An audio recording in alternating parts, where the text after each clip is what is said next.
For the whole of 2015, the Wildfowl and Wetland Trust at their Welney Reserve have, with the help of a team of 70 plus volunteers, spent the year documenting on film the wildlife of the Ouse Washes. Their aim was to document this spectacular region and all of its natural wonders through a fascinating video series, following the epic and dangerous journeys of the species that live there and sharing their stories with audiences across the country. This project was part of the Ouse Washes Landscape Partnership Scheme and was supported with a grant from the Heritage Lottery Fund. The Ouse Washes extend from Fen Drayton Lakes in the west of the Angular region to Denver in the east. Cambridge In and Around met with the coordinator of the project, Adam Finch, and two of the volunteers, John Marrow and Bob Ellis, to hear about how the project evolved. Hi, my name's Adam. I'm the Media Production Officer here at Welney. And our mission for the year was to film a year in the life of the Great Ouse Wetlands that you can see here behind me. And the Great Ouse Wetlands is a floodplain that runs from Erith in Cambridgeshire to Downham Market in Norfolk. And during the winter months, as you can see behind me, the area floods, relieving pressure and being a valuable defence against flooding for houses, which is always, of course, really bad, and often the roads flood as well. It could be quite an inconvenience, but the plus side is that it's a fantastic source of habitat for wildlife, and we welcome thousands of swans and wintering wildfowl that come from Arctic Russia and Iceland and all over, and come here to kind of roost on the Ouse Washes. So it's an absolutely awesome area for wildlife. And the seasons change extremely dramatically. At the moment, all the fields are underwater, the gates have submerged, and during the summer this will all be fields. So it really does change dramatically. So we wanted to kind of capture the changing wildlife and the changing seasons throughout a year. And this project was quite an experimental project for WWT. We've never done anything like this before. So I started out earlier in the year, in January, and kind of had a clean slate to work with. And of course I can't spend my whole time outside filming. It's just not possible to cover the whole region, cover all the wildlife and coordinate a project. So we recruited a team of volunteers, and it was a really successful recruitment. We had 30 people apply and enrol, and they've been absolutely fantastic, going all across the Ouse Washes. It's not just here at WWT Welney. We work at RSPB sites as well, work with the Environment Agency. It's a collaborative project that's funded by the Heritage Lottery Fund, so very much about working together with other organisations to collaboratively work together to raise awareness of the wildlife that's here. So it's a really exciting project. So what we're trying to do is just raise awareness of the Ouse Washes region, to try and drive people to the region so that they can see wildlife that's here. And the reason we chose video is because it's such a fantastic tool for kind of bringing people that can't perhaps come here or live far away, bringing them here and showing them that what's here. Welney is an awesome reserve. We're located at the top of the Ouse Washes, just between, on the Cambridgeshire-Norfolk border, just between Downham Market and Littleport, just off the A10. And it's absolutely spectacular during winter. We welcome thousands of migratory Buick and Hooper swans, which are, as WWT, we do a lot of our swans, that fly all the way from Iceland and Russia. And we have swan feeds here where people can sit in the hides, and we go out with a wheelbarrow, sometimes in our waders, right up to when the flooding's high and the water level's up, and feed the swans, and people can come and see a commentated talk. There are lots of other brilliant things about the reserve. We also do hare walks, just out on the other side. It's a fantastic area for hares where you can walk along and you can walk right up to them. Sometimes you literally do just step on them because they're not that bothered by you. They know they can outrun you. So yeah, there's absolutely lots to see at Welney. It's a brilliant place to come and visit. Thanks for joining us, guys. So how have you found the project? It's been amazing. It's been a real opportunity just to see, film the wildlife, have access. Can't complain. What's kind of been the highlight for you? No, I think, I know I keep saying the kingfisher, but the kingfisher shot, although the great white egret was catching the pike and eating it, that was a memory I'll take away with me. It was a very nice shot. Yeah, that was good. How about you, John?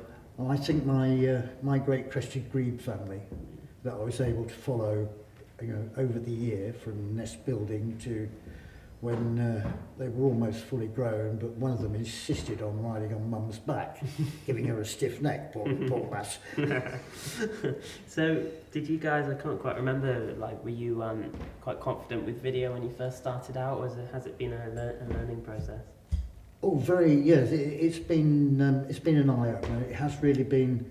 I've learned lots of little tips and little helps here and there that you've given us, and the fact that it's given me tremendous pleasure. And it came home last night when I realised what we'd done.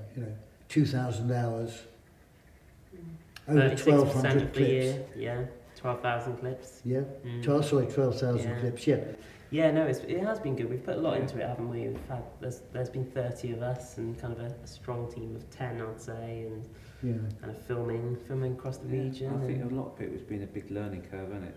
Because a lot of us come back from sort of photography backgrounds, and you have to basically relearn the entire camera. I remember I didn't know anything about wildlife when I started this job, and actually filming has been a really, really good way to actually understand the wildlife. And I never really thought of it in that way before, as kind of a way to kind of learn about the environment. But it's been amazing because you do just take the time to look and watch behaviours and how they act. And all the books on filming wildlife tell you, know your subject. And I mean, some wildlife photographers won't even take a camera. They'll just go out with binoculars and watch what happens, learn what the creature's habits. And then go back and film. Yeah, absolutely. It's kind of key. It's vital to getting a good shot, isn't it? Really. Yeah. Being able to know what things are going to do. The kind of prime example for me is when swans are going to take off, and when you first started this job, you'd have 1,000 swans in front of you, and you're like, blimmin' hell, which place do I point the camera to? And now you know that they bob their heads and they start making a racket, and they kind of all face the same direction. Like, okay, that group's going to go, and then you get a nice takeoff shot. So it's not been easy. Would you say it's been? No. Have there been many kind of challenges? Like you say about learning behaviour, you have to know where your animal's going to be. There's no point in pointing the camera at reeds hoping that bird's going to land on there. You learn, you see where they land, see which ones they favour, and then you can set up and then wait, and then if you're lucky. Yeah, and there's an added difficulty compared to photography as well, because with video we're very much trying to tell a story, aren't we? And rather than catching a kind of a moment in time, a moment in a frame, we're trying to have a beginning, a middle and an end, and we're trying to show a journey of what this animal is doing, just in a shot, but in a sequence of shots as well. I think my take on it is that it has this enigmatic draw that takes you like in. A sinister cathedral. No. It's this enigmatic draw, and I call it my cathedral because you get these wonderful fen skies, 360 all the way around, as I've said before, 180 over the top, and it's just, you get the most amazing sunsets as well. And beautiful starry skies as well. Oh, it really is an awesome place. Yeah, actually, as I drove back last night, it was lovely clear sky, and the swans. It's always the way you spend the whole day filming, and you're packed up to go home, and then you're like, oh, what about getting a shot of that? And you're like, no, that's really cool. Yeah, I've seen so many things through this job that I would never have seen if I wasn't sitting there waiting to film. It's quite different to taking a dog for a walk through the countryside.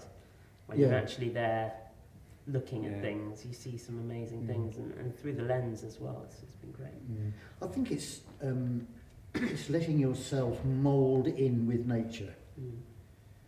You're not there with the camera, but you are. But you just let yourself sort of mould into the background, and the animals. Your camo gear. Yeah, the animals and the birds realise that as well. This isn't a threat. And they will sort of behave normally.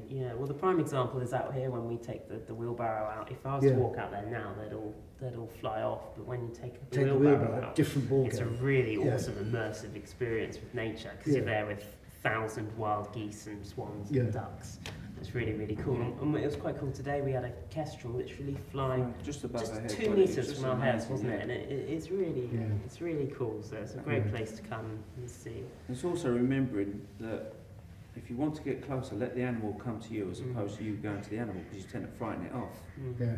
You don't, the primary thing is not to disturb the animals. So there's definitely an ethics to it as well. That we're trying to raise awareness of nature, to protect it and look after it. So we don't want to be kind of intruding on it. Yeah.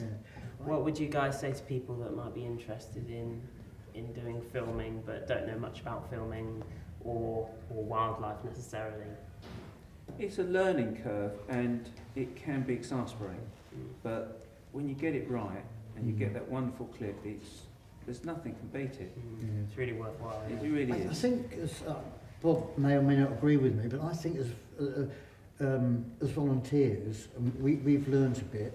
We would be more than happy to give time to let people, because Bob and I did one macro session.